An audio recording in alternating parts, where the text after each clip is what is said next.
Hi friends, this video shows how to do screen mirroring. First open mirroring app on TV. So let me open mirroring app. So this is the name of the app. So in your case, the name of the app will be something else. For example, Miracast or screen mirroring app.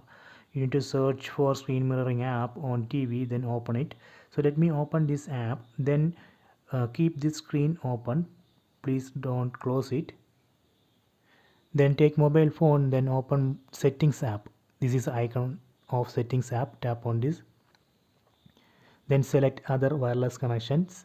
Tap on this. Then tap on screencast. Then we need to enable screencast. Tap here and then enable screencast. Now I enabled screencast. It's searching for available devices. Here you can see the name of the TV. Tap on this name. So now it's connecting. So please wait.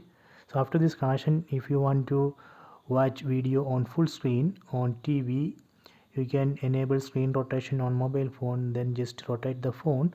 So that way we can switch display to full screen. See, it's working.